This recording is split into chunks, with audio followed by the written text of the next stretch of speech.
To the Ann Arbor Human Rights Commission. Roll call, Kennedy. Just 1 second.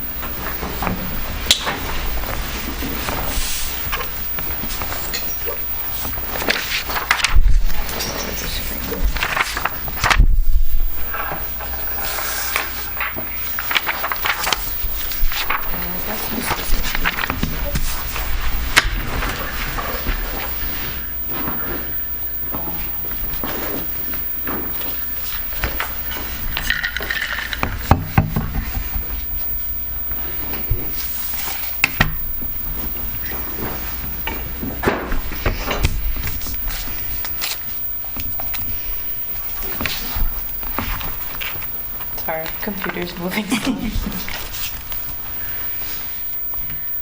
Are we expecting Manisha? She was on.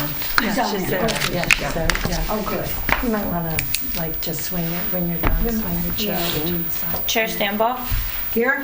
Vice Chair Garber, Here. Commissioner Winkler, Here. Commissioner Meadows, Commissioner Cohen, Here. Commissioner Jackson, Commissioner Noel, Present. Commissioner Lane, Here. Commissioner...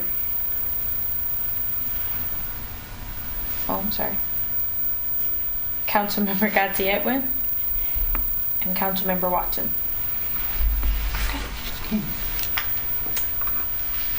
We do have a quorum, Yes. so we will begin. Agenda. I have one change I'd like to make to the agenda. Under old business, an additional bullet point above the tabling report and discussion. It should just say HRC meeting schedule. HRC meeting schedule? Yeah. Okay. We've got to vote on the meeting schedule for Could you speak up just a 2026. little? Okay. Thank you. Does anybody else have any changes? Additions, subtractions? Move we approve the agenda? I second. All in favor? Aye. Approved. Guest presentation. The minute, Oh, no, the minutes are coming afterwards. they have to be approved before the presentation, because it's business, like commission business. It doesn't matter. I don't Okay. know. But public comments, though. We've done this in the past. Okay. We do have to do public comments, though, don't we? Well, I was public gonna say- comments, No, but- you do the presentation first. But no Oh, wait. public Yeah, comments, no right? public comments. Yeah. Okay. Then we're going to have a guest presentation, and then we'll have the business meeting after that. So let me just introduce. First of all, the Human Rights Commission helps address complaints from people who feel like their rights have been violated. And we help those people address their complaints for both the city's non-discrimination ordinance and for the fair chance access to housing ordinance. We've been seeing an increase in the number of complaints that come to us about housing, and that number has gone up. I think it's gone up every year. And we need an update. And so we invited Jennifer Hall, who's the Executive Director of the Housing Commission, and Wanisha Brand, who is their resident expert on voucher regulations, right? To join us and update us on this so that we can understand the present rental situation in Ann Arbor and better serve the people who come to us with complaints. So, we're very excited to have you. Jennifer. Yes. I will start. Kennedy, do you want me or do you want to do I have the... you want to go ahead and do it? Just put it on the first slide. And Wanisha Brand is our deputy director, and she is our HUD regulatory expert. as well as she is our expert on grievances. So if you have questions about how we do our grievances, which would be probably similar to what you have to deal with, she has been overseeing that for a very long time. Oh, good. So if you want to go to slide number 2.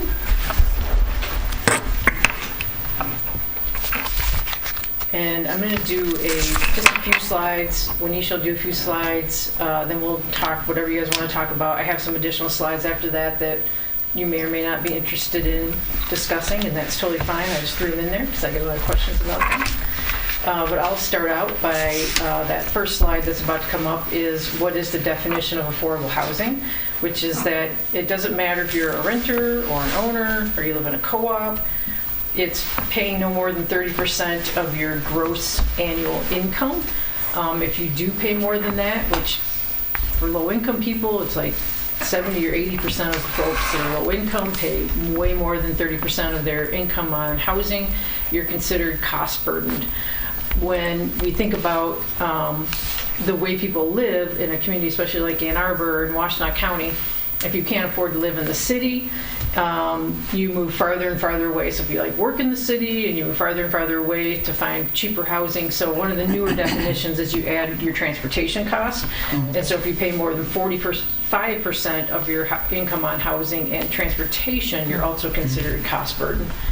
Go to the next slide. So what is the income in our area? HUD publishes in every community across the United States.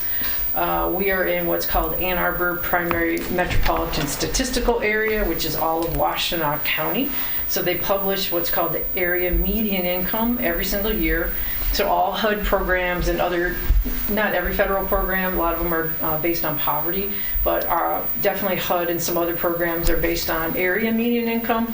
So 125.9 is the area median income, and every other number in this chart is a formula. But the formula decides how we use this chart. The reason 60% AMI is highlighted is because that's the target income for the City of Ann Arbor's housing programs. For HUD purposes, most programs are either at 80% AMI or 50% AMI. But for Ann Arbor City, the target is 60% AMI or less. And just to note, a one-person household making $26,460 is more than what it would be if you're making minimum wage full-time. So making minimum wage full-time, you'd be at that very lowest area median income for our community, which is different than other communities. Every community is different. And we'll go to the next one. And so if you take that chart and you convert it into, well, what is 30% of my income? Then this is what this chart is. So you might be looking at that 60% AMI line and thinking, wow, $1,300, $1,500, $1,700, that is a lot. Well, yes, because our area median income is high. And so those are the highest amount of rent that we would want to charge, and that would include utilities for rental housing. If you're a homeowner, it would include your taxes, your mortgage, and your interest, etc. Go ahead and go to the next slide. I am showing this little bitty baby chart with all this little bitty baby numbers because the biggest source of financing for affordable housing is low-income housing tax credits, which is administered by the state of Michigan, and this is the chart we use. It's going to be very similar to that last chart, but it shows you how they decide what the rent is by bedroom size. So they have a formula as well. They take the income and the number of people they think are going to live in that household. So if I remember correctly, I think a 0-bedroom is either one person or 3/4 of a person, and then a 0-bedroom is like a one-person household, and then like a 1-bedroom is like 1.5 people, and so that's how they get to the maximum income by bedroom size on their housing programs. Go ahead, you have a question? What does that mean, 0-bedroom? Studio. Studio. Yeah. Okay. Yeah, studio Thank or you. efficiency. Got it. Yes. All right, go ahead. So who is the Ann Arbor Housing Commission? We both own and manage properties. All of our properties are in the city of Ann Arbor, but we can actually develop anywhere we want. We can develop the rest of the county. We can develop in other counties. We just haven't gotten to that point yet. We have a lot going on right now in this county, or in this city, I should say. So we also are the biggest administrator of voucher programs. We cover all of Washtenaw County as well as Monroe County. We don't have very many in Monroe. They're almost all in Washtenaw. 2,345 is the number of vouchers allocated to us, but we never lease up that many vouchers because we only get X amount of money from HUD. And so we lease as much as we can, and then we have to stop when we're getting close to running out of money. And a lot of times we actually do run out of money and have to hopefully get more, we'll request more often. We have a couple programs that actually Wenisha administers if you have questions on them. One is the Family Self-Sufficiency Program, and one is our Home Ownership Program. Family Self-Sufficiency is to encourage families to increase their income so that they are no longer dependent on, HUD programs or food stamps, things like that. And so it's totally voluntary. And when people voluntarily participate, they, if they increase their income, that causes their rent to increase because you're paying 30% of your income on rent. And Wenisha will go into that. And so we match their, yeah, go ahead. So going back to vouchers, so Yeah. you're given a certain number of vouchers, but they're like some of them are unfunded. Correct. So what does it mean to have a voucher that doesn't have funding associated with it? We can't pull someone off our wait list and give them a voucher because we don't have enough money to do so. Okay. So we have a pot of money every year. Yep. Our voucher numbers don't change unless HUD issues like competition for new vouchers, which we always apply for. But our base voucher program, our regular voucher program, which we have a slide on here, we'll show you later, that number stays the same. Our money goes up and down. And so we're constantly juggling. We're like pulling people off the wait list. People leave the program. We pull people off the wait list. We try to assess because you don't want to get to a point where you're in December and you can't pay somebody's rent. So you're always getting as close as you can to utilizing all your funding. But if you go over, you can request additional money from HUD. It's called a shortfall. And we've gotten shortfall funding in the past, but they don't guarantee you'll ever get it. And so what would happen is if we ran out of money for real and couldn't get shortfall funds is the last family in, we have to terminate their voucher. They could be in the middle of their lease. Those excess surplus vouchers, the ones you don't have funding for, of what use are they to you? You just have them just in case someday there's funding that comes in? Correct. Okay. Yeah. And it used to be, Wenisha's worked here longer than I have, but it used to be, we've never maxed out and utilized all our vouchers, but we used to have better utilization in that as rents keep increasing, our portion that we're paying keeps increasing, so there's fewer families that we can serve. So even if HUD gives us a 1% or a 2% increase in funding, if the rents in your community are going up by 5%, we're actually going to keep serving fewer and fewer people every year. Yep. Can I ask, I could either wait or, I'm puzzled how a city housing commission ends up covering all of the county and another county. How does that, are there, does IPSI have a housing commission? Mm-hmm. Yeah. So how does that? Yeah. So when your housing commission's created, Yeah. you decide and let HUD know, we want to cover X area. And then HUD approves it or not. Okay. And we actually used to cover Western Wayne County. And we stopped doing that, I don't know, maybe like 10 years ago. But we still have, I don't know, Wenisha, what do we have, like 8, 10 vouchers that are still in Western Wayne that are grandfathered in? Huh. But if we pull you off the wait list, you cannot use our voucher immediately to move to Western Wayne, but if you already live there, you can continue to live there. And you can take your voucher, we call it porting. So this is a federal program, so you could get pulled off our wait list, move into housing in Washtenaw County or Monroe, and then a year or 2 or 5, you move to California. and you want to take your voucher with you. And so we find out where in California, okay, Baker, California. We connect with Baker, we have a conversation, and we port that person's voucher over to Baker, California. And so we also get people who are moving here, which takes up our rent subsidy, and so we're also juggling that. We have a lot of people who want to move here, and we have to accept them into our program.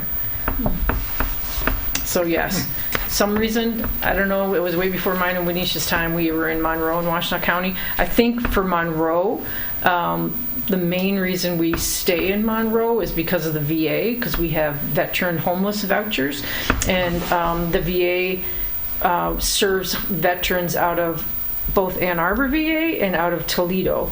And so Monroe, like southern Monroe, is close to the Toledo VA, and so they are really the ones that are pushing us to stay in Monroe County.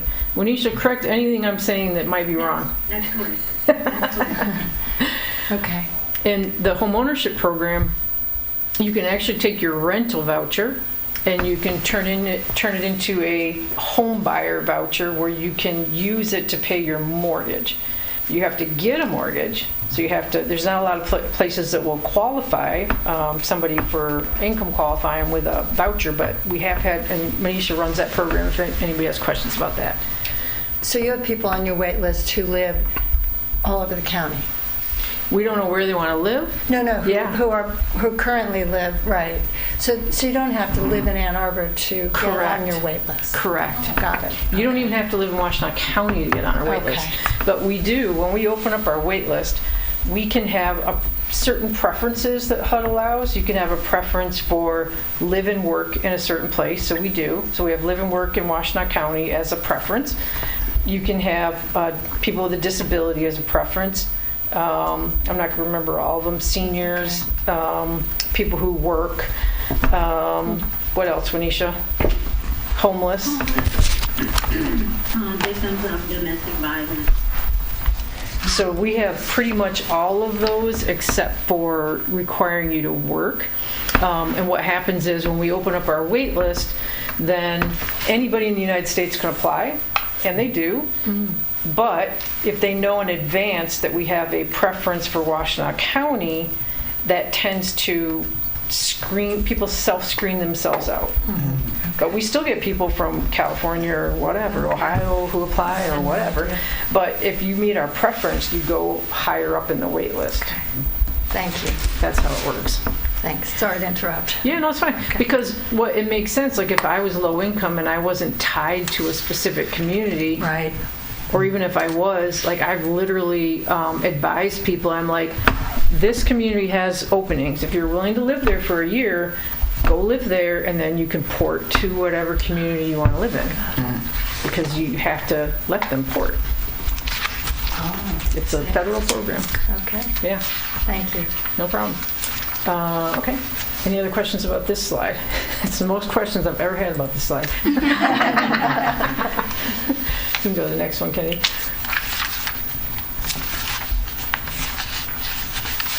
So this is just a snapshot of the housing we own right now. Almost every single unit we have used to be public housing. We no longer have any what's called public housing. We still own all the apartments. They still get rent subsidies. They still have program requirements. They still have to be income eligible, but it's called project-based vouchers tied to the unit. But we also own Lurie Terrace, which is mostly doesn't have rent subsidies. We have 30 units there out of 132 that have rent subsidies. But this is the breakdown. So we have a lot of one bedrooms. We are one of the few affordable housing providers that have 4 and 5 bedroom housing. It's very expensive to build, as you can imagine. And we don't have huge wait lists for the 3, 4, and 5, but we definitely could add some more to our portfolio, because when you have a need for 5 bedrooms, you really have a need for 5 bedrooms. We had somebody, who was it, Wenisha? We had somebody reach out, they had 18, 16 people in their family, I can't remember now, that Jim Fink reached out to us about. and it's 2 heartbeats per bedroom. So there is no housing, even we do not have housing for a family that big. It's just very challenging. Okay, go ahead. And then this is a map of where our properties are. We aren't the only affordable housing provider in the community. I think in your questions, I sent you a link to, all you can look up where all in the county are. But my goal from a development perspective is to try to get more housing into the wards that, they're pretty barren right now because they're more rich than the other wards. Go ahead, Kennedy. And we partner with many different organizations. This is even in the full list, but probably the largest amount of number of organizations to provide voluntary free services for our residents in our housing that we own. And then we have not quite as in depth, but we do provide services to our tenant-based voucher participants who live in private landlord housing, more eviction prevention than case management type services. Yeah, go ahead, Kennedy. All right, now I'm going to turn it over to Wanisha. Thank you, Jen. Hello, everyone. I'm not able to see you all, but hello. I'm Wanisha Brand, Deputy Director here at the Ann Arbor Housing Commission. The slide here. Hey, Wanisha, we can barely hear you. Is it possible to talk louder? I can try. How about that? You might have to yell. I'm going to turn my volume. Kennedy fixed it. Okay, perfect. So what is the Housing Choice Voucher Program? So Jennifer provided a lot of information about the Housing Choice Voucher Program. So in a nutshell, HUD provides housing authorities, which is us, and the Ann Arbor Housing Commission is a public housing authority. So HUD provides funding directly to the public housing authority to provide rental subsidy assistance to eligible tenants. And what we do is we help the tenants pay their portion of rent, and our portion is made directly to the landlord.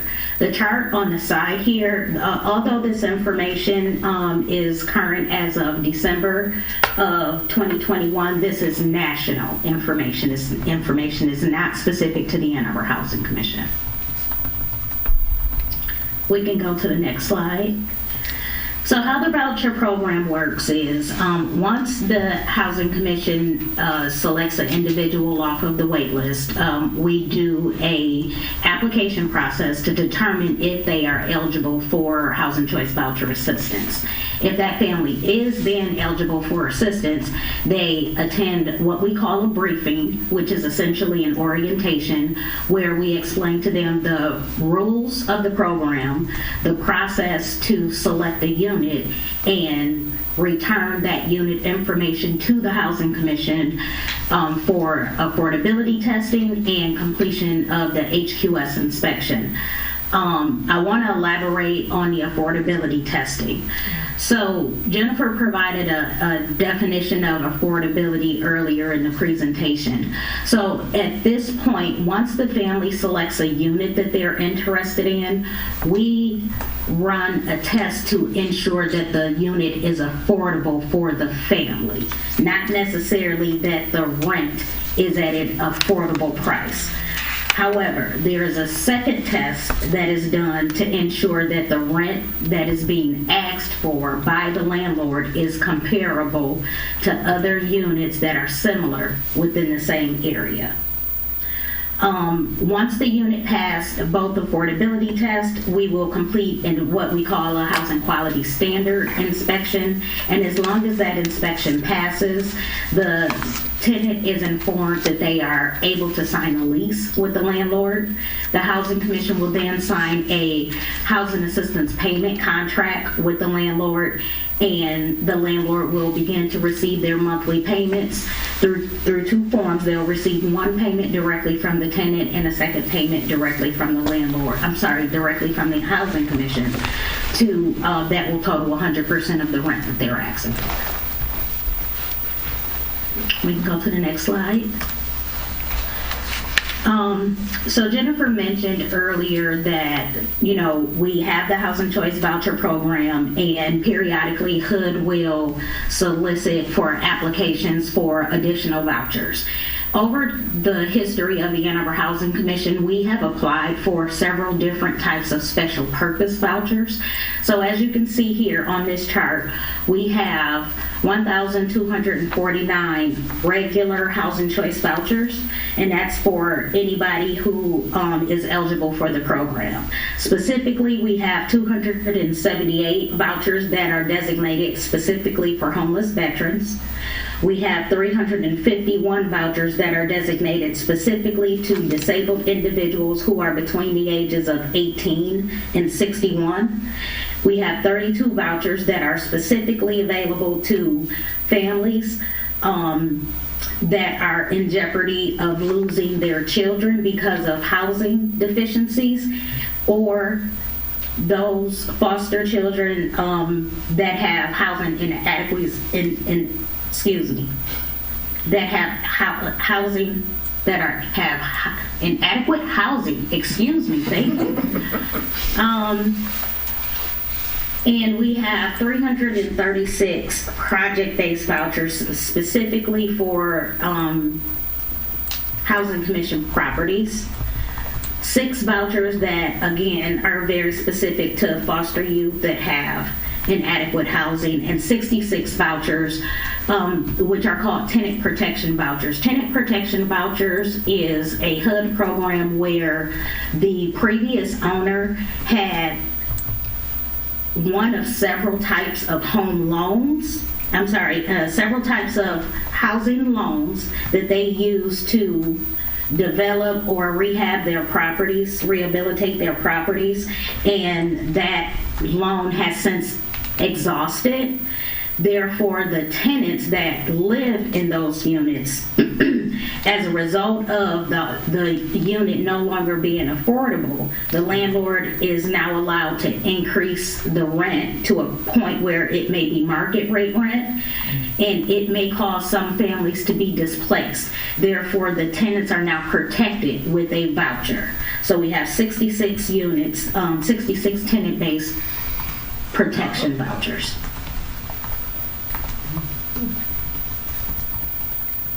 Thank you. So how do we determine the rent? Landlords are able to charge the monthly rent that they would choose. However, again, the Housing Commission will run 2 tests. One, to make sure that the unit rent and utility cost is affordable for the family that has expressed interest in the unit. And we will also run a test to make sure that the rent proposed by the landlord is comparable for similar units in that area. As long as the unit passes both affordability tests, the tenant will generally pay 30% of their monthly adjusted gross income for their rent and utilities, and the Housing Commission will pick up the balance. There are some circumstances where the tenant will pay more than 30%. Usually that is after their initial 12 months of leasing the unit. The subsidy amount that is determined by the Housing Authority is based on what we call a payment standard. The payment standards are reviewed on an annual basis. We look at the fair market rents that HUD publishes annually, and under HUD regulation, we are able to set our subsidy amounts or payment standard between 90 and 110% of the fair market rents. Historically, Ann Arbor Housing Commission has set our subsidy standard at 110% of the fair market rent.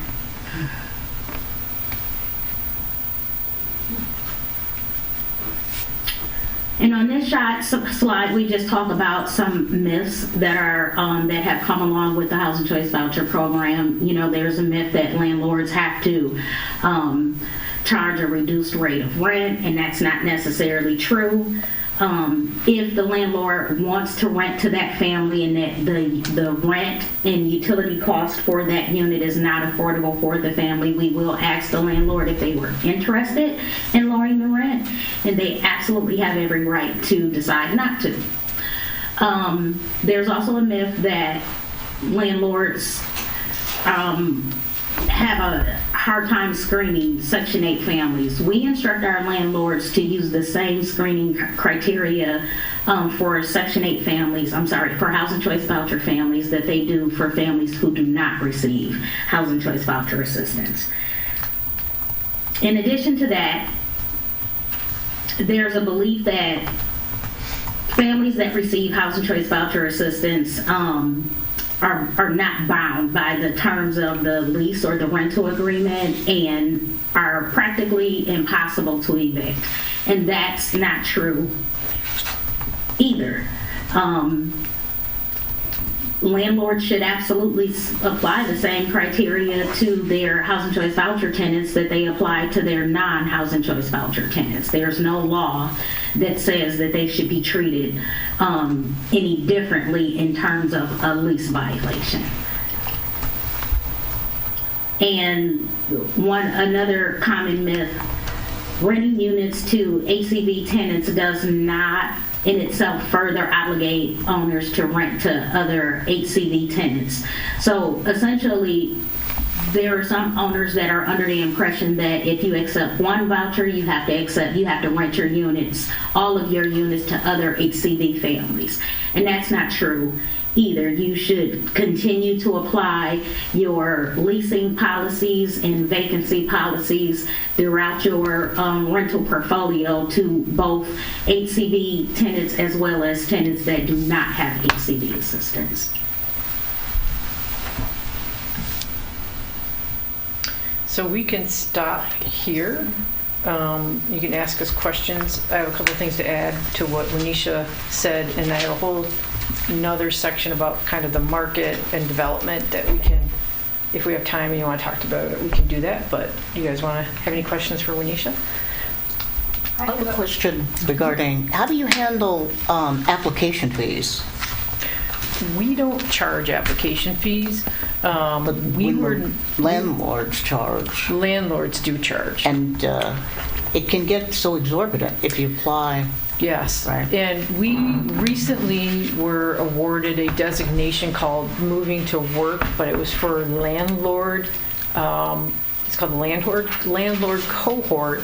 The intent is to work with tenants and landlords to bust barriers, one of which is application fees, security deposits, holding fees. So if somebody gets pulled off our wait list and they're looking for a place to move to, we can help pay application fees, security deposits, holding fees. We can pay damages, which can make landlords comfortable when they don't know about our program or they haven't worked with our tenants.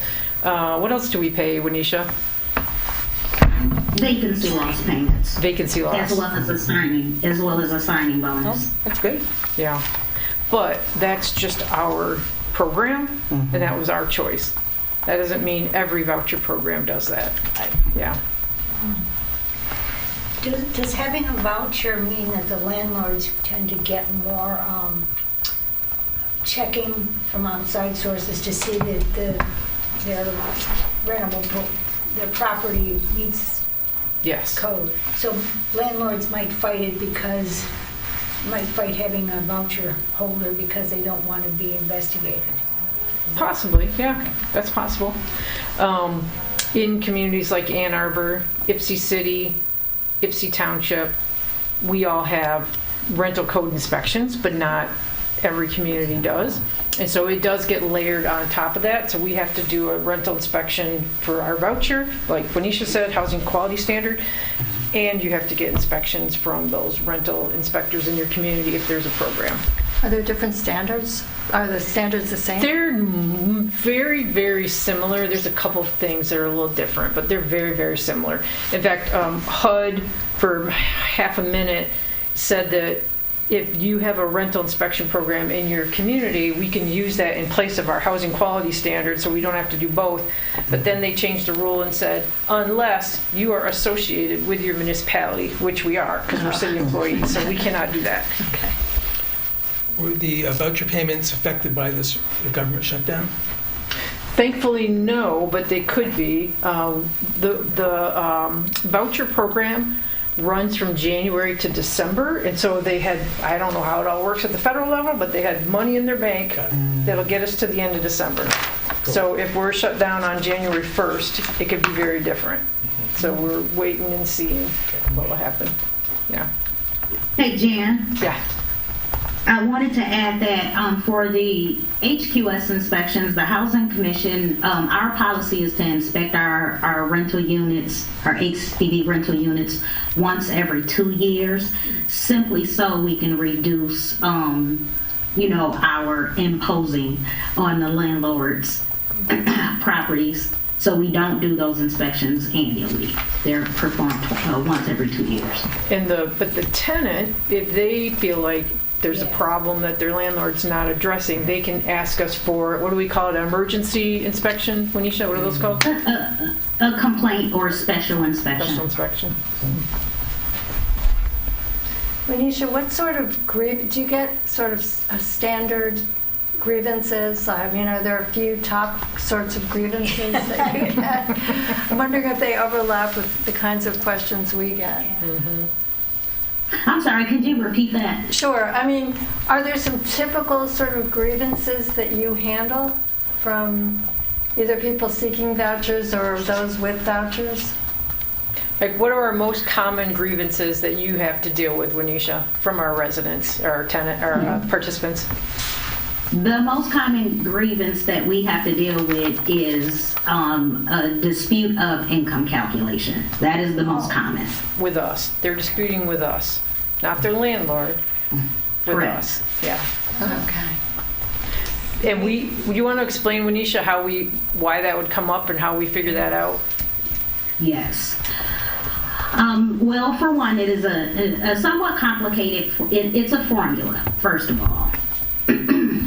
Not all of our residents quite understand that it's a formula. In addition to that, we use gross income.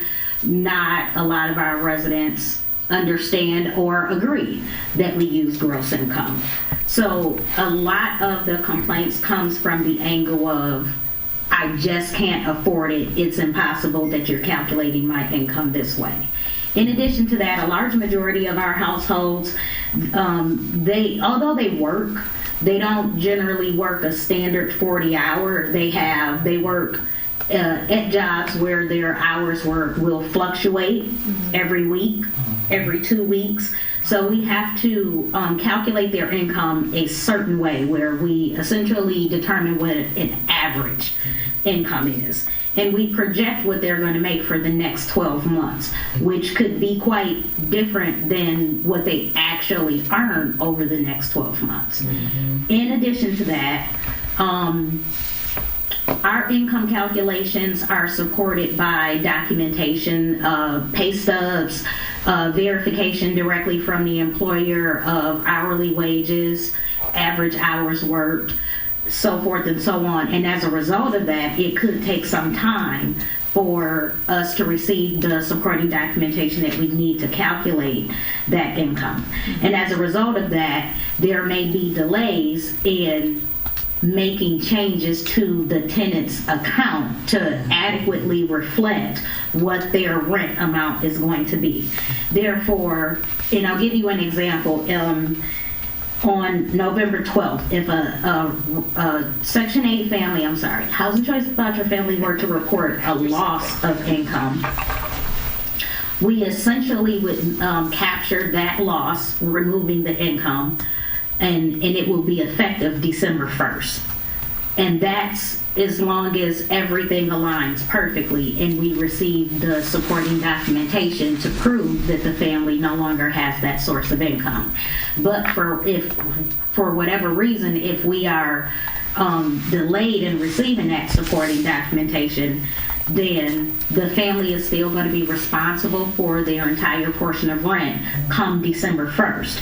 And the reality is they no longer have that source of income, therefore they're concerned about any repercussions, for example, eviction from the landlord, because now they may incur late fees as a result of not being able to pay their portion of the December rent.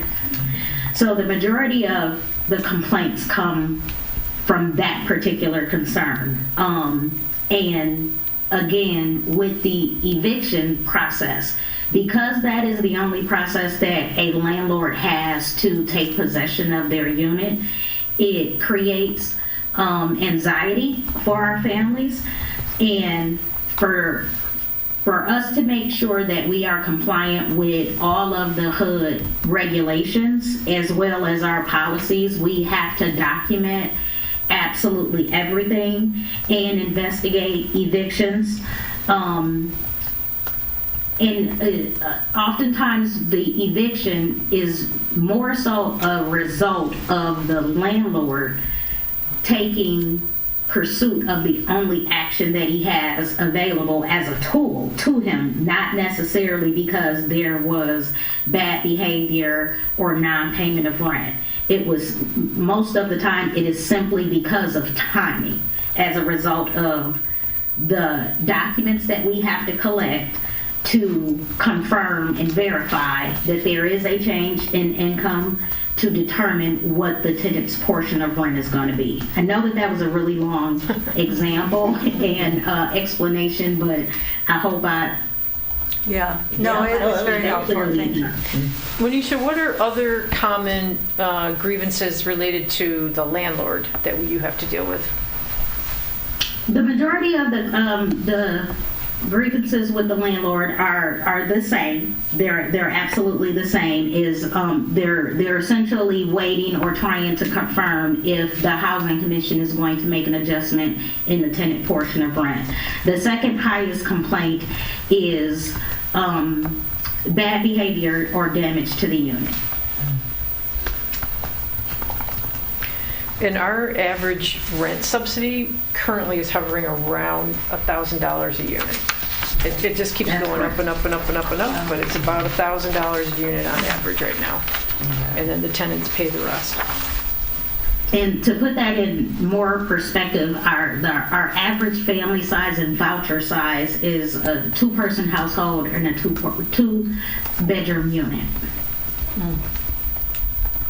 And you had asked earlier about other, like, is there an IPSI Housing Commission? Yes.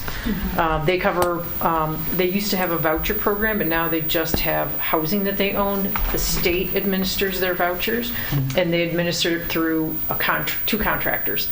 And so we don't administer those vouchers, and then Plymouth Housing Commission has vouchers in Washtenaw County, and so does Avalon, SOEP, MAP, Ozone through homeless vouchers. And so we're not the only voucher administrators. My best guess is that there's another 50% more than what we administer by other communities. So you may get someone who has a complaint and they have a voucher. And I've had that where somebody's Kennedy or Leslie's reached out and I'm like, not our voucher, don't know what voucher is, they're not our tenant, not one of our people. It just seems so complicated for somebody. I mean, how does a person looking to get a voucher know even where to begin? I mean, most of the time it's word of mouth, and there are affordablehousing.com is a national database where people will register and you'll get alerted whenever somebody's waitlist opens, no matter where it is, or whether it's housing like that we own, whether it's public housing someone else owns, whether it's a voucher. And so people learn from other people that they know, or maybe they grew up in a household that had some kind of rent subsidy, so that's the most common way. But as housing gets more and more expensive, we're having a lot more people reach out to us. Like I used to get, when I first started working in 2011, maybe I'd get 5 phone calls a year. Maybe. I get probably an average of 1 every day. So hundreds, because my name's on this HUD website. We have our own front desk. They get thousands and thousands and thousands of people who contact our front desk. But me personally, I can see how it's ratcheted up when people are really desperate. And you can see, like in our, and that's not just our community, but ours is particularly bad. Fair market rents are also calculated by HUD, and they calculate them in every community. And basically, it's what is the average, what's the 40th percentile rent in your community? So if you take all the rents, what's the 40th percentile? You don't include any subsidized housing, and you don't include anything that's been built in the last 2 years. And then they take all the other rents. It's kind of like a market analysis. And so right now, 2025, a one-bedroom's $1,346.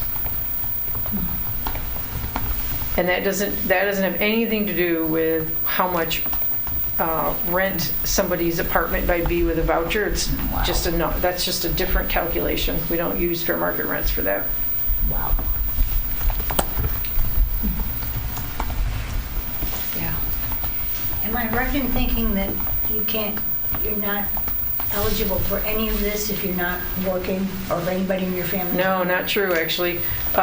Even though I said we're now a moving to work program, we don't have to require that somebody has a job. And if you're elderly or disabled, you're already exempt if that was a requirement. I did this calculation, I want to say 60% or more of our households have a disability. If I recall correctly, somewhere between 13, 14, 15% of our households are elderly. And that's one of the things that the Trump administration has been proposing, is that if you are not elderly or disabled, then you can only have a voucher for 2 years. So if that were to happen, probably more than a third, maybe 40% of our households would lose their voucher after 2 years if that actually gets implemented, which could be, working households or not working households. Very low wage earners, our average income of our wage earners are somewhere like $13,000, $14,000 a year. That's our average for our wage earners. We do have some folks that make $30,000, $40,000, $50,000, but not very many. Not very many at all. But you could have, couldn't you? I mean, because that's still below. Yes, it's far below the income. Yeah, it's far below the area median income that we cap out at for a voucher program. And then what happens if something happens in your household where maybe the wage earner, there's a divorce and he goes, or what? I mean, that's what Wanisha was talking about. So if they get a divorce, somebody loses their income, they get a new job, whatever the case may be, they have to report it to us, and then they have to document it, and that's where that lag time can happen. If you don't get your paperwork into us, we can't actually process it. And that's all HUD requirements. Like, this is a very invasive in your business program. Like, we are in your business. That's the one thing I don't like about it. And because we are a federal program, we have access and we have to use a federal system where everybody reports employment. So if you pretend you don't have a job, we're going to find out. Because HUD has that information, because they get it from wherever in the feds they get that information from. So we know if you have a job that you're not reporting because your employer's reporting it for things like something like that. And that can happen as well. And then we let you know, hey, we know you're working at McDonald's or whatever, so you need to give us your income. And then they have to, they can often retroactively owe us for overpaid rent. So it's better if you just report what you have. And these are all federal regulations. We're required to do that. But could something happen in the household, like the breadwinner leaves or dies or something, and then they're no longer qualified for? Well, they'd still be qualified. It depends. So you have to designate a head of household, and this can cause problems with us, and it has, in trying to navigate. Married couple, one's abusive to the other. If it's the head of household that's abusive, technically they get the voucher. Because they're the head of household. We have had, I feel like Wenisha, we had a couple situations where we've been able to navigate that in a way that the person who was not the head of household that was abused was able to keep the voucher, or am I remembering that wrong? No, you're correct. We've had a handful of those situations for residents of units that reside in units that we own. We have the opportunity to bifurcate a lease. But likewise, on the Housing Choice Voucher Program, the landlord has the opportunity of bifurcating the lease. In general, if it is a situation of domestic violence, it is the perpetrator that's removed from the subsidized program, and the remaining household members are eligible to continue assistance. And that all has to be, like, they could say, no, they were abusive, then you gotta like try to figure out like what's really going on in the household. But if somebody dies and they're the head of household and they have other people living in the household, then we can change to somebody living there. But we've had situations where, this recently happened, where the head of household was a grandmother. Her grandson lived with her, but she never added him to her lease. She never added him to the voucher. She died. She lost, the housing was lost. The grandson couldn't pay the rent. He lost his housing. If she had added him to the voucher and added him to the lease, he could have inherited essentially and kept the voucher. That's correct. So did you say you do or don't have access to the employment information? If they don't provide it, you can get it We do, but it's like, Wenisha, it's like what, like 3 months behind or something like that? The EID? That's correct. Oh. Yeah, so it's not always 100% accurate, but so if I pull you off the wait list and you just started a job, I may Right. not know until Right. HUD says, hey, you have a discrepancy. This Yep. person you said made 10,000 and they make 20,000. Got it. Yeah, and then we have to follow up. Yep. Yeah.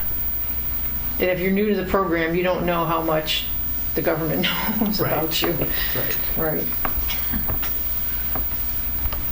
And then another question, it's a little bit different, but now that we have the state source of income protection that covers vouchers, do you get the sense that landlords are pretty aware that they need to accept vouchers? Or are you having conversations with them and they're surprised?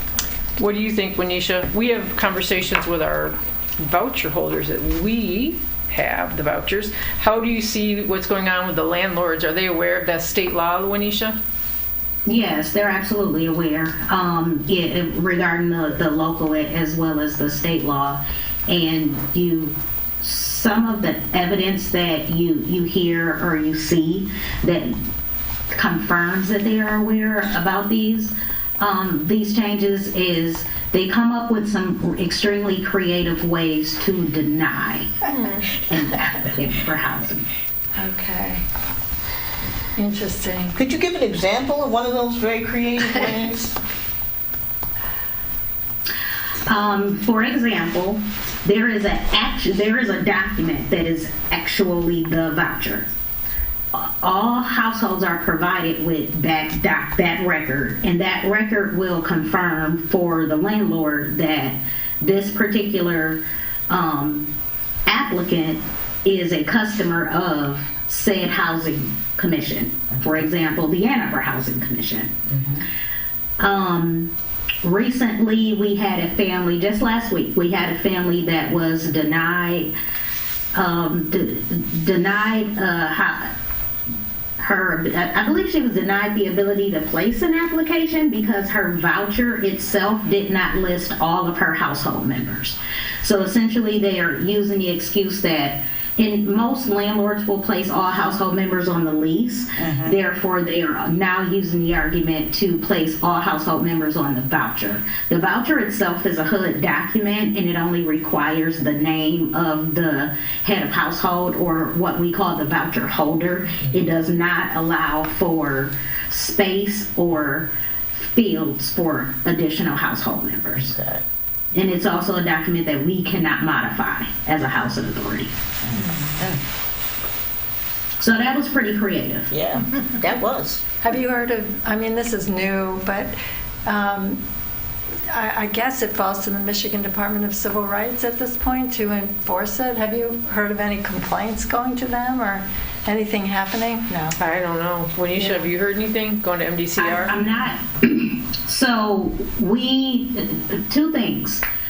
When the client first receives their voucher, I mentioned to you that they attend what we call a briefing or an orientation. We provide them with examples of housing discrimination as well as the contact information to file a complaint. Whenever our families contact us with these types of stories, we always encourage them to contact the Fair Housing Department, and we also encourage them to contact legal services.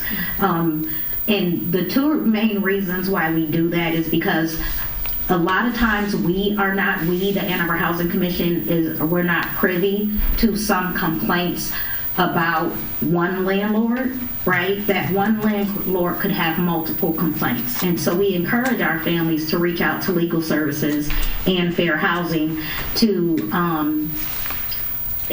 provide information about the experience that they've had. Recently, we were contacted by the Fair Housing Agency, and they asked us if we could assist them with recruiting some of our Section 8 families to act as, I don't remember what term Testers? they Testers. basically to act testers, yes, to act as testers for a complaint that they received. And other than that, the last thing that I knew about was a few years ago, Jennifer, when the Fair Housing Department had reached out to us to assist them with a complaint that they had about a landlord in Ypsilanti, if I'm not mistaken. But other than that, nothing recent. Okay, thank you. Okay.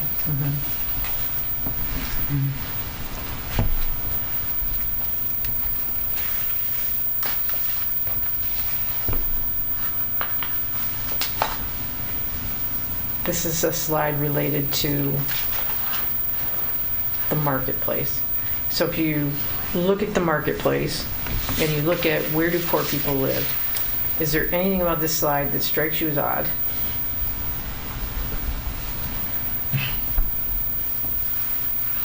The University of Michigan. Mm-hmm. So if you're a student and you take a census and they say, how much money do you make? Well, I make $5,000 a year. Guess what? You are very, very poor. You're extremely poor.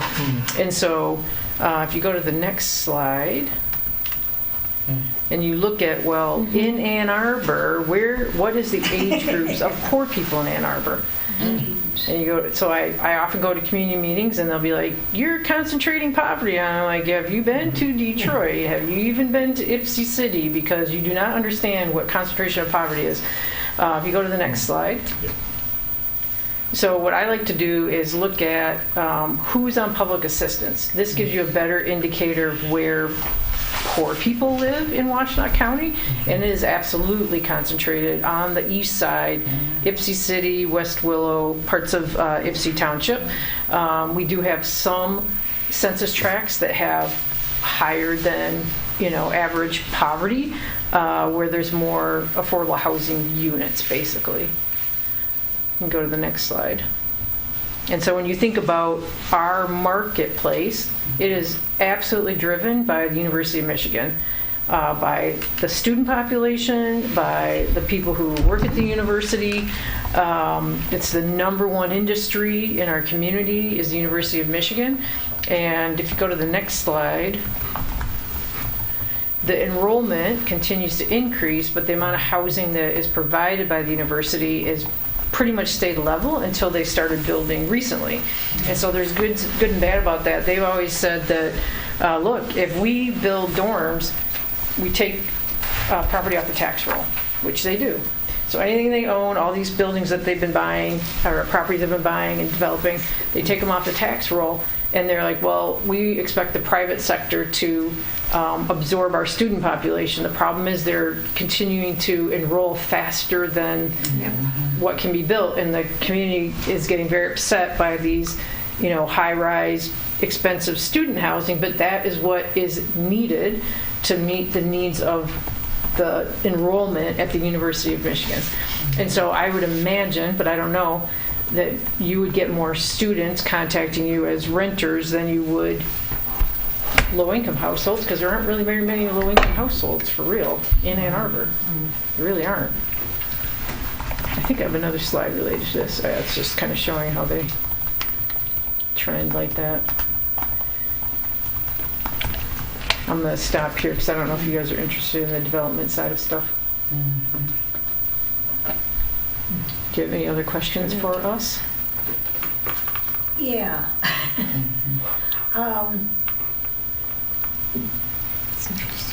How does, when a family moves in and needs some help, especially if they're not used to getting it before, how do they find out how to do this?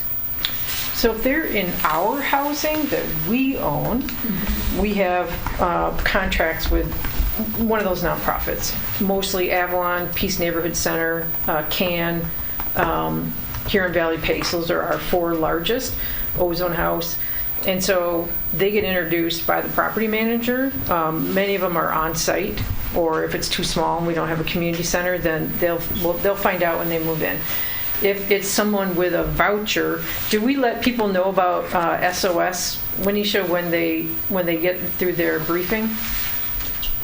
We do, but not necessarily the contract that we have with SOS. And the orientation that the family attends, the packet of information that they receive includes a 3-page document with just a list of resources that are available in the community. So like food gatherers and housing access for Washtenaw County, things like that, SOS, Yes. Those kinds of things. Schools, youth programs, child care, Legal services, fair housing. legal services, practically anything that you can think of, it's listed in the resource, as well as United Way, right, 211. Do they usually have a social worker who works with them? Or somebody? If they're in our housing, yes. If they're not in our housing, but they're in our voucher program, we don't have that. We don't have any social workers on our staff. Well, Jen, for the special purpose vouchers, the true. VASH Yeah, program, that's true. Those program participants are supported by VASH case managers. Our special purpose voucher program, family unification, as well as the FYI. foster youth, Yeah. the foster youth initiative, both of those programs, the individuals and or families are also supported by case managers provided by Department of Health and Human Services. And Ozone too. Yeah. This slide, And Ozone. the slide you have there, is that per unit or what? Per structure? So I have 3 slides to talk about development, because people don't understand why we don't just build affordable housing. Why doesn't the private sector just build affordable housing? And so these are 3 slides to show the cost of construction is pretty much the same. Like, we have to go find land. Per unit. Yeah, per unit. Yeah. We have to hire an architect. We have to pay for materials. So that's what this is showing, is it's pretty much the same. There's a slight difference in that we have more, we have to have reserves up front, like operating reserves and things like that. But it's pretty much virtually the same cost. And so if you go to the next slide, the biggest difference is how do you pay for it? So on the market rate side, this is a very simplified version, but on the market rate side, you take out a loan, just like if you get a mortgage. So if you're a private developer, most of the financing comes from debt. You take out a loan, and then in the blue, you and your friends and whoever you can raise money from, you get some equity as required by your lender.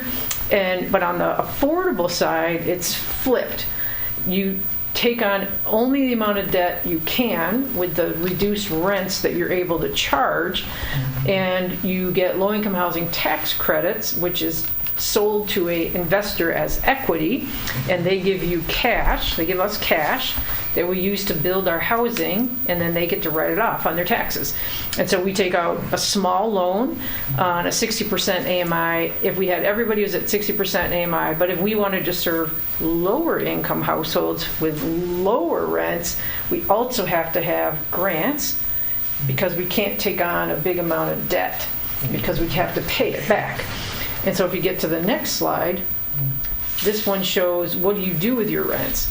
And so when people get upset about expensive market rate housing, most of the funding from rents pays debt, pays your debt that you used to build the housing, especially in the first 5 or so years. Operating costs are not quite the same. We have higher operating costs because there's a lot more regulations and income certs and things like that. And then the other big part is taxes. Now in Ann Arbor, if you qualify, if your affordable housing project qualifies, you only pay $1 per unit per year in taxes, whereas these for-profit developments, market rate, have a lot of taxes they have to pay, and then they have their return on their investment. And so even though we only through this way with these tax credit equity and grants can we charge these much, much, much reduced rents. You can't do that in the private sector. It's just too expensive to build the housing. Everything's way more expensive. So that's what this is illustrating. That's helpful. I wanted to ask about supportive housing, Yes. like Avalon. Yes. How do people get in there? Are all those people getting some supportive help? And what does it take? Does it cost them extra money? Or Everything costs money. I know it costs you extra money. So we also do what's called permanent supportive housing, which is housing subsidy plus services. Free, voluntary, but available. In some cases, if you have a behavioral issue that requires somebody, case manager, to assist, and you turn down the services, you will probably get evicted, even though it's voluntary, because if you don't change your behavior and you're violating someone else's rights that maybe is your neighbor or whatever, then that could lead to an eviction. So they're there to help the residents stay housed. I mean, that's why I look at it as eviction prevention. Eviction prevention all day long. And then number 2 is to increase your financial stability.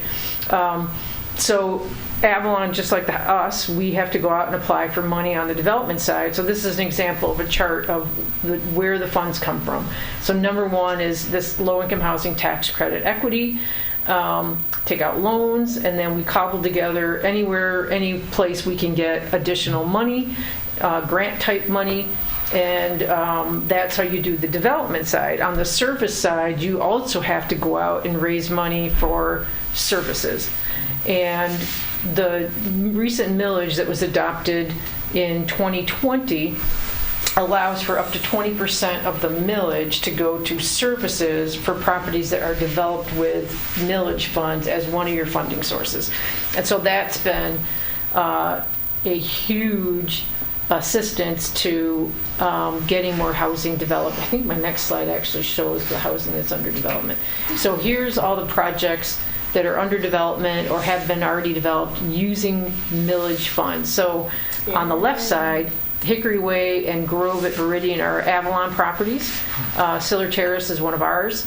On the right side, Hickory Way is Avalon, and then Dunbar is Avalon and the Housing Commission. And then the annex at A Squared is actually a for-profit private developer. They're doing 250 apartments behind the stadium post office, LIHTC funded.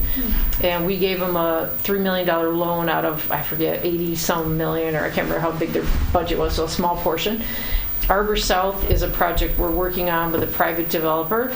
350 South 5th is one of our projects. That's next to the Blake Transit Center. Lockwood on State Street is a private for-profit developer doing LIHTC financing. And then Victor's Way is a property that we are trying to acquire. All of those are currently in some stage of development.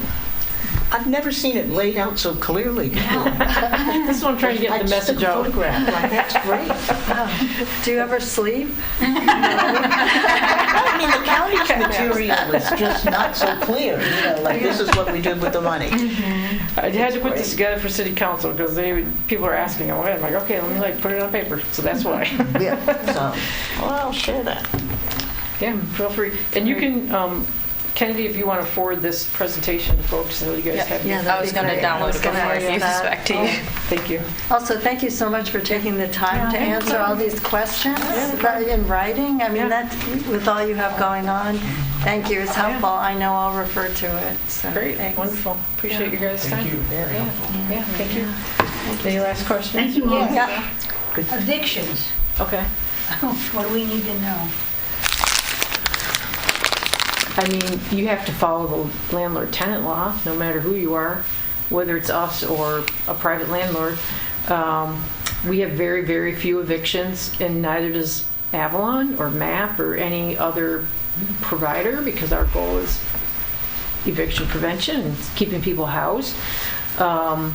In fact, for our old public housing units that we now have project-based vouchers, we have to renew their lease by HUD regulations, where the private sector does not.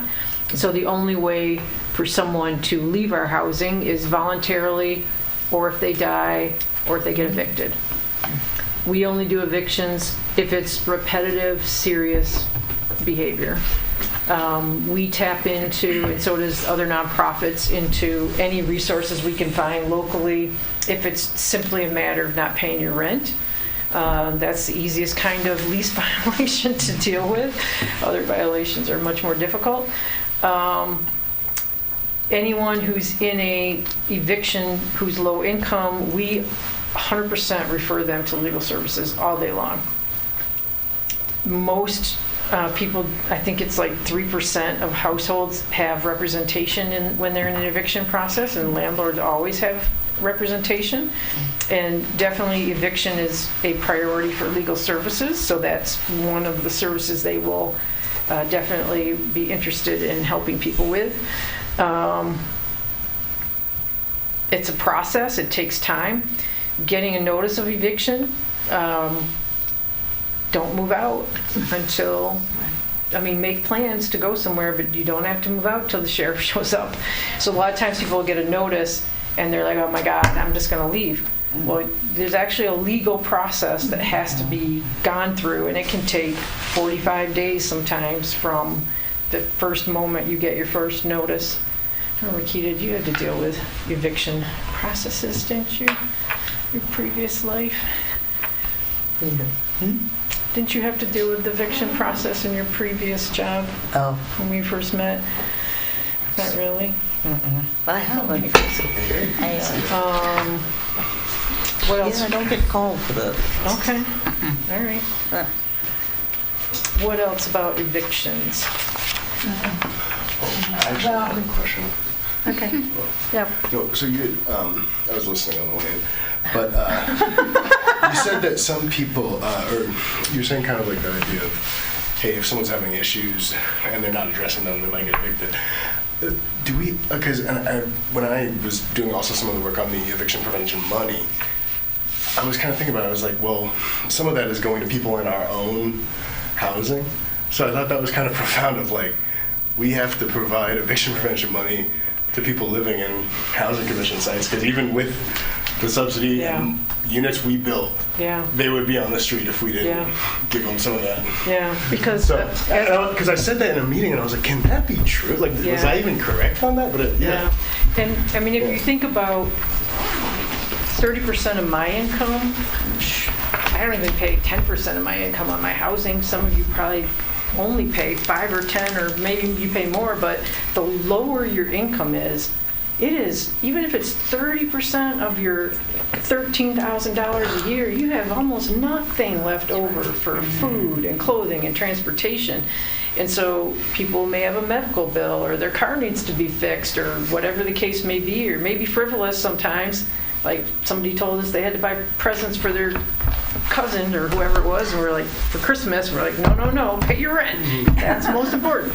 So, but it's just because people are so low income who live in our housing. That's why they end up one crisis and because you guys still have you still have to operate housing too. Because their rent may only be a couple $100. It might be $400. It might be $600 in one crisis, and they can't pay their rent. Yeah. I have a question for you, and I apologize if you've already answered this. When you say refer to legal services, is that through the Ann Arbor Housing Commission? So they have to seek out legal representation that costs a significant amount? Legal Services of Southeast Central Michigan Okay. provides free Thank you. legal services. Okay, I was like, Yeah. I'm thinking not one just- crisis. I was like, yes. legal services. I can't even imagine. Yeah. They're in Okay. yeah. Legal Yes. services, Okay. yeah. Yeah. Okay, okay. Free flow of things. Okay, cool. Thank you for clarifying that. It's like, that's all right. Any other questions? What are you expecting to come in the next couple of months? Hopefully a HUD budget. The president's budget was a 44% across the board HUD cut. The House was 14% across the board cut, and the Senate was about break even. So I don't think we'll be at the 44% cut, but I don't think we're going to be at break even either. So I'm expecting we're going to have some kind of cut. I just don't know which of our programs and how it's going to be impacted. Other than our specialty vouchers, we really haven't pulled people off our wait list. Wenisha, it's been like a year from our regular wait list. It's been a long time. Oh, wow. 6 months, 7 months. 2 years. 2 years. Since Because- anyone came off the regular wait off list? the regular wait list because rents have gone up. So even if somebody leaves the program, we can't really add someone new. And we've been very worried this year about what's going to happen with our HUD budget. And we don't want to put you on on this voucher, and then in 3 months, I'm sorry, bye, sorry. Yeah. We'd rather not pull you off our wait list at all. So that's very stressful, is not knowing what our HUD budget's going to look like. When will you know that? Same day you do. When the budget gets adopted. We have any communication from HUD about anything pretty much. We hear about it from our professional organizations that, have offices in Washington and are talking to, HUD people or their, Congress people or whatever. We don't get communications from HUD at all. If you go to HUD's website, it says something like those radical libs are shut down the government or something like that. If you just go to HUD.gov, that's what it says. That's about the extent of our communication from HUD right now. Yeah. The other big thing is within the HUD programs is something called Continuum of Care. It's very specifically for homeless services and housing. We get about $7.2 million a year to Washtenaw County. It goes to organizations that provide housing and services for homeless households. So Avalon, MAP, SOS, Ozone are the 4 that receive funding through there. And Avalon provides services with some funding at Miller Manor. The new proposal is that, I should back up. In the homeless field, those of us who do this work, the standard, like the gold standard, is housing first. In other words, housing first, then services, not you have to be clean and sober and have all your mental health issues dealt with, then we'll give you housing. So it's housing first, Right. with services. So the current administration doesn't believe in that. They believe in transitional housing, 2 years, and then you should be fine. You should have fixed yourself, or whatever they think. So 98% of our funding, or maybe more, maybe probably 100, of non-administrative funding goes to permanent housing. They're only going to allow 30% to go to permanent housing. So there are going to be many, many households that currently have housing and services and have lived there, they could have lived there for 10 years or whatever, that are going to lose their housing, rental subsidy and services. So we're trying to figure out as a community with the city of Ann Arbor and county folks, like, how can we address this? For example, we're all looking at how many seniors were homeless when they moved in. And so could we use, for example, county senior millage to make sure those seniors don't become homeless if we lose that funding? So it's like trying to get creative with what resources we have to make sure we don't end up losing a bunch of folks to homelessness again. So those are two big things for us.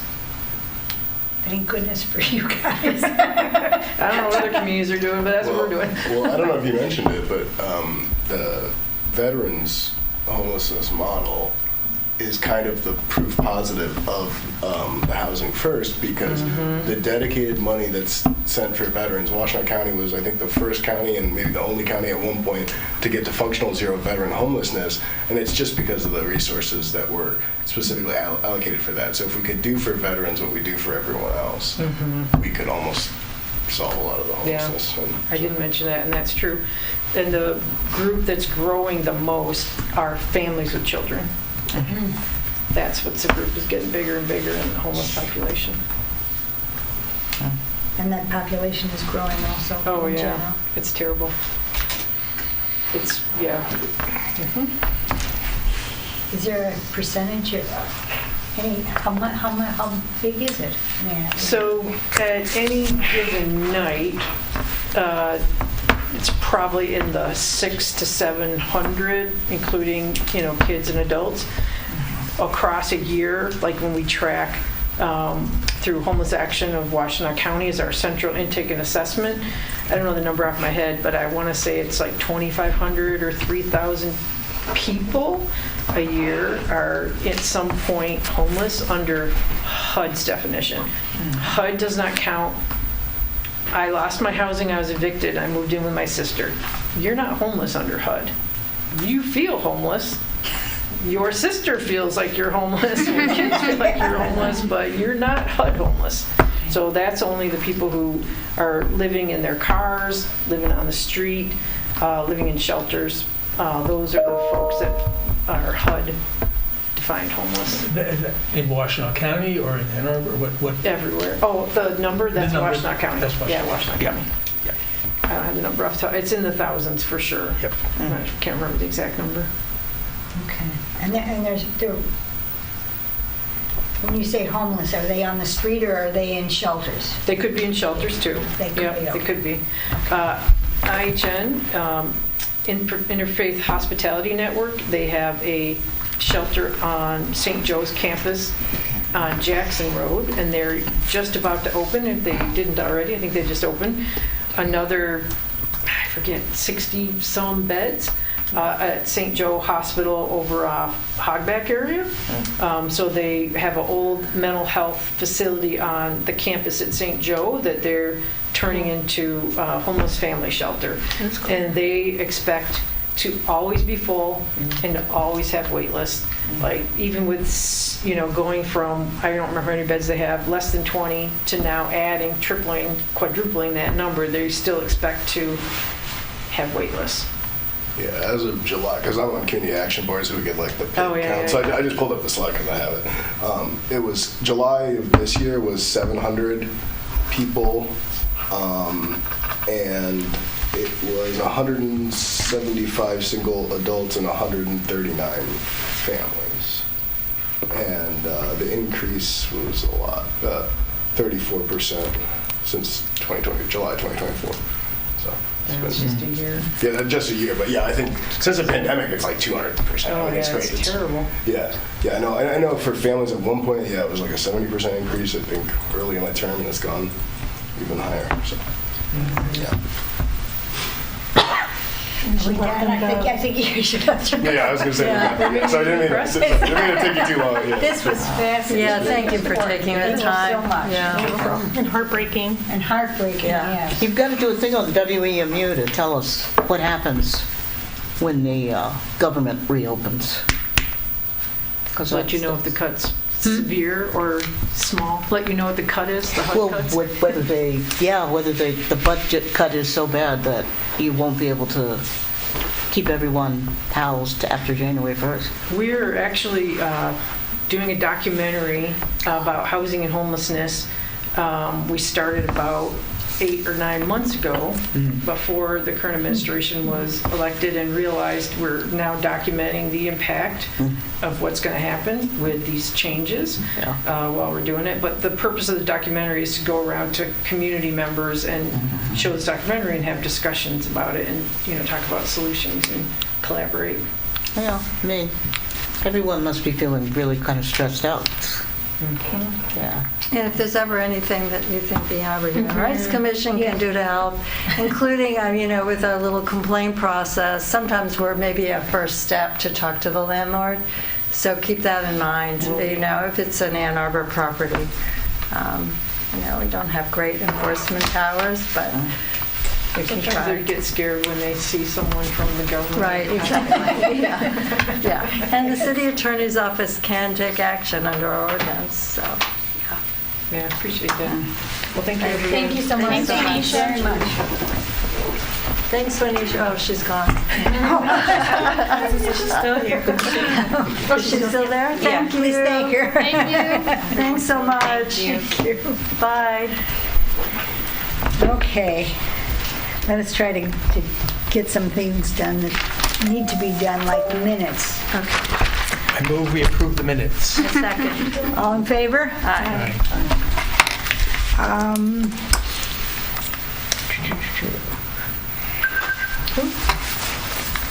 Complaints overview. I have to take medication, yeah. Complaints overview. No new complaints were filed since our last HRC meeting. If anyone has one that they are substantively done with but need to formally complete it, please do so and let me know so I can keep our spreadsheet, and Kennedy and I can keep on top of that. Does anybody need consultation afterwards? No new complaints filed, so hopefully not. But always available for consultation. Just go hit us up. Okay. Reports from members who went to meetings. There was a Fair Housing Center annual breakfast. 5 of us went. Judy, you want to say something about it? I'll give you the 1-minute summary. 1 minute. 5 of us went. It was great. It was our annual fundraiser, and they raised a lot, like for them, 50,000 plus, which was a good number for them, though the need is obviously infinite. New director, Pam Kish, stepped down. New director, Christian Curran, if I'm pronouncing that correctly. Michelle Adams, who a law professor at U of M, wrote a book called The Containment, on systemic racial discrimination in Detroit. It was incredibly well received. She was able to sign copies and gave a nice Q&A interview, which I think is probably available on YouTube if anyone wants to watch it. It was very interesting, and I've started it, but people I know that have read the whole book just think it's really amazing. Michael Steinberg, formerly of ACLU, now directing a clinic at the U of M Law School. They did handled a case on a source of income complaint. They found a good plaintiff who was there and was honored. The complaint, it resulted in a settlement.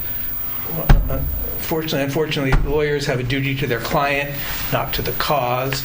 So even though they would have loved to have had a precedent-setting outcome, because it was a settlement, the plaintiff did well, but it has limited precedential value. I guess the value is that it's out there, other landlords are aware the case happened and are hopefully properly chastened, but we can't actually cite it going forward.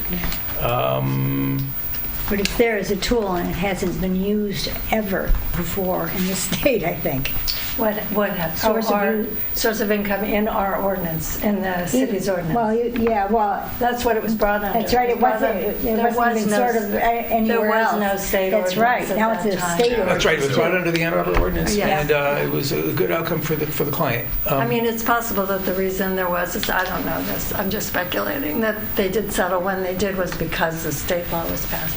So they might have thrown up their hands at that point. It's one thing to challenge a city ordinance, it's another thing to challenge a But state law. one thing you should all know, just because it's good to know, is that this city's ordinance is better than any of them in the state. Yeah. It is. The definition of it is a little clearer, yeah. That's all I got. If people who are there want to add anything more, feel free. Vanessa? I would say we've been doing pretty good with the complaints so far. Yeah.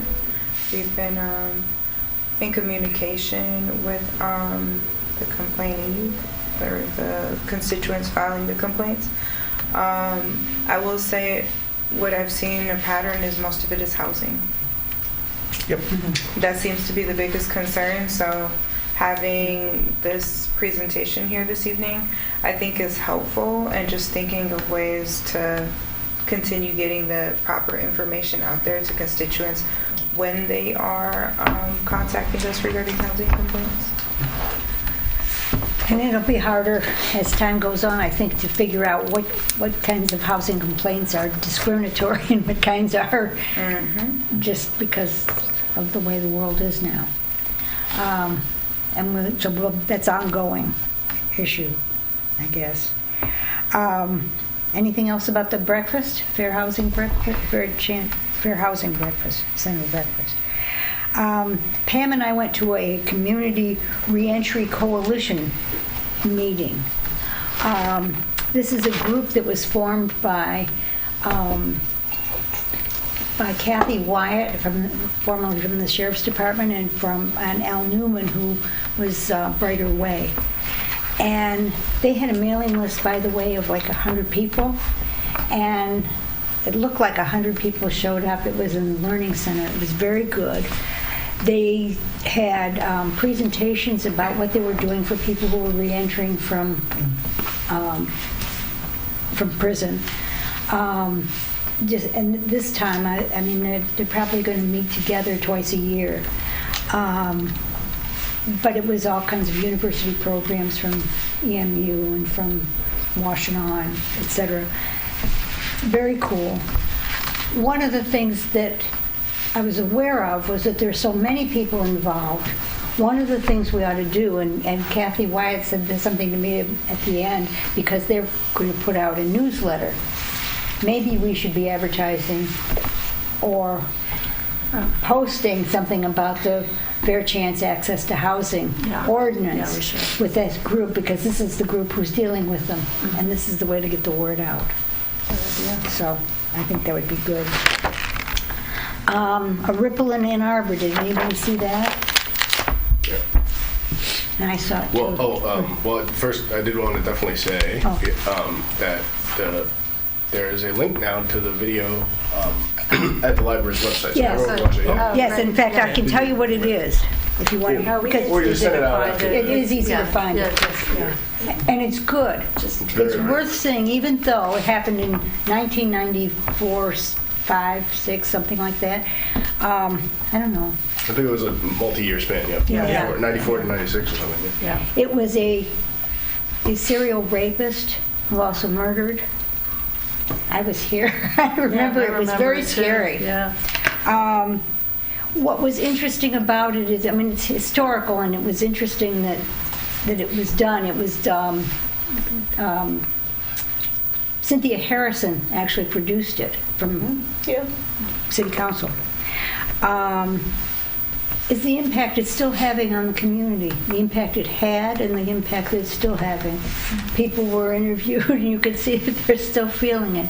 And the impact had to do with the fact that people were scared. They had very little information. The only information they may have had was that this was a black man who had average height, average weight, and looked average. I mean, they had nothing to go on. And they weren't even positive, I think. That's not clear. I've heard both sides, whether they knew he was a black man or not. So they had very little information. But what they decided to do was to gather DNA from black men in general, especially people who I don't know if they solicited suggestions for which black men should be. They did, yeah. I mean, it was an awful situation, because black men were were being pushed to just donate their DNA. Evidently, they had a DNA sample, and they did check all and that's not how they found the perpetrator anyway. But it made everybody feel as though they had to, and they were told, you should donate your DNA to clear yourself. So instead of a presumption of innocence, you almost had a presumption of guilt. and it impacted the people in the community, the neighborhoods, everybody. There was a panel afterwards. Were you there, Chris? I was there, but Okay. yeah. I saw it, so I wasn't there, but it sounds like the mayor, the Yeah, the mayor, the police chief, the prosecutor, and the county sheriff, and Councilmember Harrison. Mm-hmm. But on behalf of the department, every jurisdiction gave their apology, but specifically the Ann Arbor Police Chief Anderson gave a heartfelt apology to those who were affected. And of course, none of them were there at the time. I mean, it's important to note as well. That's so- probably true to note. Yeah. And the other outcome, I mean, I think all 162 people, and this was actually we just heard about Mike Steinberg. This was also his triumph that he got 162 people their DNA samples either back or yes. destroyed. But they kept them, and they refused to give them back. Right. Somebody Yeah, so had there to was a sue to long get battle back his ensued. own DNA sample. Yeah. So that's a powerful event. Yeah, I didn't see the thing, but I remember it very vividly from the era, and like it was like the description was like, oh, anyone who's like 18 to 68. Yeah. I mean, it was everybody. 190. It was like literally. I think they said 20. I think that was a cool stat in the movie. They said it was like 25% of the black population in Ann Arbor fit that. So it was really It was a kind of a blanket excuse to stop everybody. And in the end, of course, it was good policing, and in fact, it was policing that maybe should have been better earlier. Yeah. That got him. Yeah. But Powerful stuff. So we'll get a link to that. Yeah, or you can go to the library website. Yeah, if you want me to send you, I can. They have a whole archive as part of their 250. Thank I don't know if that's part of it. I had a little bit of trouble finding did you? it, but I Okay, didn't then know. send it to So us. Yeah, I'll send it to us. I'll send you a link. HRC meeting schedule for 2026. That is attached in your agenda. The only meeting date that conflicted in you guys' schedule for 2026 was the November meeting date. The meeting date is highlighted on the calendar. That is actually Veterans Day. Yeah. So, Should not be done. yes, so you all can approve the calendar with the new meeting date. The city will be closed on November 11th, so we wouldn't be able to schedule it or have it because City Hall would also be closed. So the commission can discuss either to meet before or after that date. It can be a week before, a week after. It can be a day before, a day after. The discussion's up to you guys. Okay, so we should tentatively decide. Because this means we get rooms. Yes, I was gonna say, because Save once for this us. is approved, I have to reserve the Yeah. conference room. I don't even have a calendar I that. know, I don't have my 2026. No, not for November. So Kennedy, Are you do kidding you me? think it's I'm wise for us to think of now, like this early, a placeholder for the November? Do we need to make that decision now, or can we put that off a bit? So I would need a placeholder today because I would still have to reserve. I can't reserve Okay. like all the rooms and then Got not the November one. Okay. So, So let's do So it. I make a motion that we approve this with a placeholder for November, the prior Wednesday. You think It's prior? Well, the the prior's day gonna be the after night after the election election. day. Oh. The day after the election, so me. Good thinking. I make a motion that we approve it, but we don't have a November meeting. The week after is not Thanksgiving. Yeah, yeah. So if you wanted to do it the week after, that's like the week between Veterans Day and Thanksgiving. so are you looking The at 18th. November 18th? Yeah. So Hannah's saying November 18th, Judah's saying no November meeting. Well, We can't, we have to have a I know, November I'm meeting. joking. Whatever. We're required to have, what, 6 a year? Yeah, we can decide at the time to not have a, I mean, You guys can in also October, if decide- nothing's going on, perhaps. November 10th, if you guys decide to do it the day before Veterans Day. I think Or- I think it'd be easier too to keep it consistent on a Wednesday because Unless- that's already kind of like Except if that folks I have have something. Tuesday things. I have something like nearly every Tuesday that I wouldn't be able to do. And I have anyway. something on the third Wednesday, but So it looks like, are we looking at November 18th? 15th? I guess so. I Okay. don't know if I'll be able to come then, but go ahead. So as a placeholder. As a placeholder. Okay, so I anyway. We move can that we decide in adopt November. as written, except November 18th instead of November Right. 11th, and we'll keep that, we can decide as the day approaches to Yeah. have it or And I not. appreciate that you do have an Okay. August Keep it second. meeting scheduled. We canceled it this year, and we canceled it the year before, to have a 1 month where we don't have a meeting in August.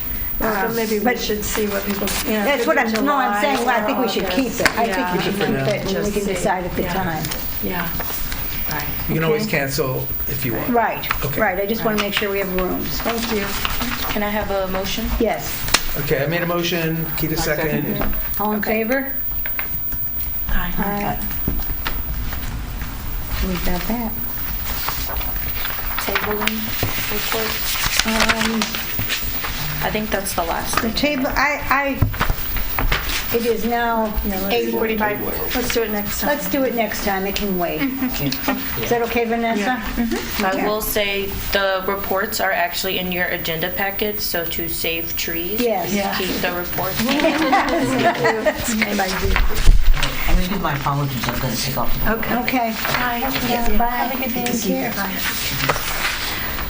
So we need a motion to, No, we need to hear from Chris. Well, oh, that's right. I'm sorry, Chris. the world's quickest council update is that the meeting is, let's just see, it's this, I think this coming Monday. Yes, this coming Monday, there's a council meeting, and at that meeting, we will be discussing, the bulk of what we will be discussing will be the Arbor South development, which includes city participation, it includes some housing commission units, and it will be an interesting discussion. I hope everyone watches and reads about it and tunes in. So, that's it. Okay. Just a note from Aisha, she's talking about maybe, I think she wants to limit fines. Yes, during the shutdown. Yeah, she told me about that Okay. too, but I'm hoping the shutdown is ending early. Yes. I really, like the Senate did pass this, right? So I'm thinking we're gonna get, because I think we're gonna get it before before the meet, or before we could get something in effect, hopefully. What kind of fines were we talking about? I think, this was very gestational, but I think Yeah, that's we'll okay. just leave Then it. never mind. But I think if She wanted you to know Right, I think if the she's government working. can, I think Okay. if the government can get up and running, it'll be good. It's moving. Yeah. Okay. Okay. Okay, I move to adjourn. Second. She flew in today, a little tired probably. That's okay. Her arms are tired. We have a second? Yeah, Judah. All in favor? Aye. Anybody opposed? Thank you, Leslie. See you in December, thank you.